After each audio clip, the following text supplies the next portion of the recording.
कारण लगातार जनजीवन अस्त व्यस्त नजर आ रहा है। लगातार बारिश से जनजीवन, किसानों को भारी नुकसान का सामना करना पड़ रहा है। देखिए हमारे संवाददाता की ये खास रिपोर्ट।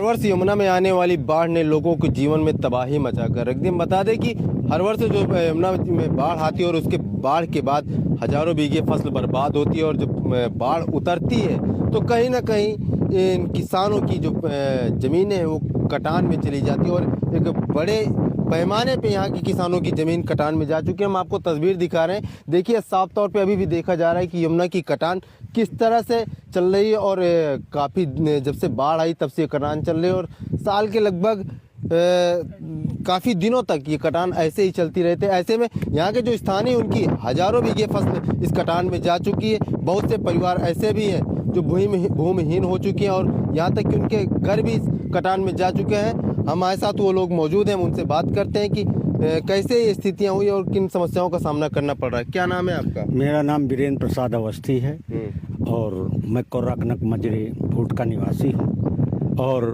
मेरा परिवार जो है सब जो है वहाँ से कुआं और हमारे लिए ये सब कुछ, इसलिए सरकार से अनुरोध करते हैं कि करती है तो करती है, लेकिन हम अपने बाल बच्चे लेकर के कहीं चले जाएंगे, गुजर बसर करेंगे दूसरे प्रांत में। इसलिए ये थे यहाँ के स्थानीय जिन्होंने बताया कि ये कटान से इनकी सैकड़ों बीघे फसलें चली गई और आज स्थितियाँ ये हैं कि रहने के लिए भी इनकी जो जगह थी वो भी कहीं ना कहीं इनके पास नहीं बची है। जो सैकड़ों बीघे फसलें थी वो तो कटान में जा ही चुकी है। हमारे साथ यहाँ के और भी अन्य लोग मौजूद हैं इस गांव के, जिनसे हम बात करेंगे कि इस बाढ़ में कटान जो हो रही है किस प्रकार से इस समस्याओं का सामना कर रहे हैं लोग। क्या नाम है? मेरा नाम मनमोहन सिंह है जी। मैं यहाँ फतेहपुर जनपद कोर्राकनक मजरे छोटी धोबिया का रहने वाला हूँ। बचपन से पहले हमारे कट के ज़मीन उस पार बांदा जिला चली जाती है। तो पहले हमारे जिलाधिकारी ने कहा कि मेरे बस की बात नहीं है, मैं इसमें कुछ नहीं कर सकता, ये शासन से आप लड़िए, उनसे नेतन से कहिए। तो हम माननीय विधायक जी से अनुरोध किया, 50 आदमी लेके विधायक जी के पास गया। उन्होंने कहा कि ठीक है काम आपका होगा, आप लोग जाइए। वहाँ से कुछ नहीं, लॉलीपॉप दे के वहाँ से हमको हटा दिया गया। फिर जब माननीय 2014 में निरंजन ज्योति आई, उन्होंने कहा कि आप मुझे अपनी समस्या बताओ, उस समस्या को मैं निराकरण करूँगा। तो उनसे जब समस्या का अवगत कराया गया तो उन्होंने कहा कि अभी इस वर्ष नहीं, जब दोबारा मैं जीत के कुछ पद में आऊँ, कुछ मंत्री लेवल में आऊँ, तब आपका काम होगा, इस वर्ष मुझे और जिताओ। यहाँ के हजारों पब्लिक उनका जो है जयकारा लगाते हुए कि अब हमारा निदान होगा। बुजुर्ग लड़ते लड़ते मर गए, हजारों काश्तकार, हजारों घर पलायन हो गए, हजारों आदमी पलायन हो गए कि उनका ऊद नहीं है कि वो कहाँ गए। यहाँ तक कि वोटर लिस्ट जमीन में उनका नाम चल रहा है, उनसे गांव से पूछा जाए कि कहाँ है, उनका कोई पता नहीं है।